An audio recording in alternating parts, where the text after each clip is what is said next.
Assalamualaikum warahmatullahi wabarakatuh. Nama saya Najwa Altafunisa Putri dari kelas 7 MTS Al-Mutakin Pekanbaru. Kedatangan dan persebaran nenek moyang bangsa Indonesia. Menurut Sarasin bersaudara, Fritz dan Paul Sarasin, penduduk asli Kepulauan Indonesia adalah ras berkulit gelap dan bertubuh kecil. Mereka mulanya tinggal di Asia bagian tenggara. Ketika zaman es mencair dan air laut naik hingga terbentuk Laut Cina Selatan dan Laut Jawa sehingga memisahkan pegunungan vulkanik Kepulauan Indonesia dari daratan utama. Beberapa penduduk asli Kepulauan Indonesia tersisa dan menetap di daerah-daerah pedalaman, sedangkan daerah pantai dihuni oleh penduduk pendatang. Penduduk asli itu disebut sebagai suku bangsa Petka oleh Sarasin. Beberapa suku bangsa seperti Kubu, Lubu, dan Talang Mama yang tinggal di Sumatera dan Toala di Sulawesi merupakan penduduk tertua di Kepulauan Indonesia. Pendatang berikutnya membawa budaya baru, yaitu budaya Neolitikum. Para pendatang baru itu jumlahnya jauh lebih banyak daripada penduduk asli. Mereka datang dalam dua tahap. Mereka itu oleh Sarasin disebut sebagai Proto Melayu dan Deutro Melayu. Kedatangan mereka terpisah diperkirakan lebih dari 2000 tahun yang lalu. A. Melayu tua atau Proto Melayu. Ciri ras ini adalah berkulit sawo matang, bertubuh tidak terlalu tinggi, dan berambut lurus. Di Indonesia, ras ini menyebar melalui dua jalur sesuai dengan jenis kebudayaan Neolitikum yang dibawanya, yaitu sebagai berikut. 1.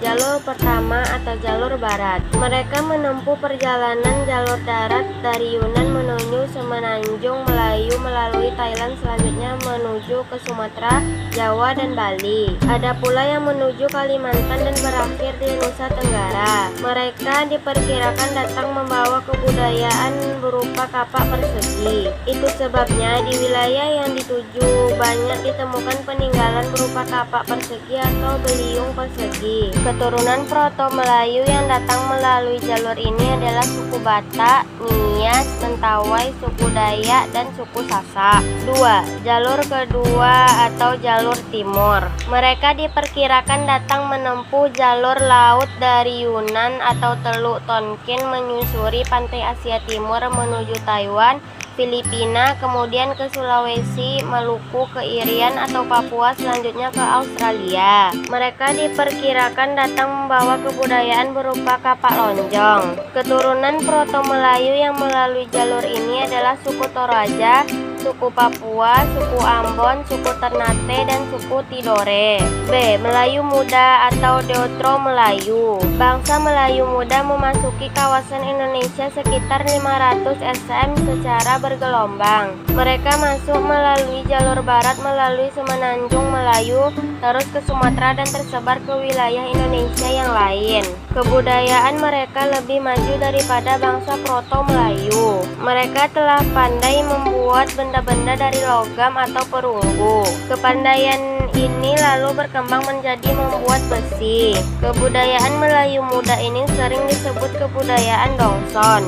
Nama ini disesuaikan dengan nama daerah di sekitar Teluk Tonkin atau Vietnam yang banyak ditemukan benda-benda peninggalan dari logam. Dongson ini ditafsirkan sebagai tempat asal bangsa Melayu Muda sebelum bermigrasi menuju Indonesia. Hasil-hasil kebudayaan perunggu yang ditemukan di Indonesia diantaranya adalah kapak corong atau kapak sepatu, nekara, dan bejana perunggu. Benda-benda logam ini umumnya terbuat dari tuangan atau cetakan. Keturunan bangsa Deutro Melayu ini selanjutnya berkembang menjadi suku Melayu, Jawa, Sunda, Bugis, Minang, dan lain-lain. Selanjutnya, bangsa Melayu Muda inilah yang berhasil mengembangkan peradaban dan kebudayaan yang lebih maju daripada bangsa Proto Melayu dan bangsa Negrito yang menjadi penduduk di pedalaman. Hingga sekarang, keturunan bangsa Proto Melayu dan Negrito masih bermasyarakat secara sederhana, mengikuti pola nenek moyang mereka dan kurang bersentuhan dengan budaya luar seperti India,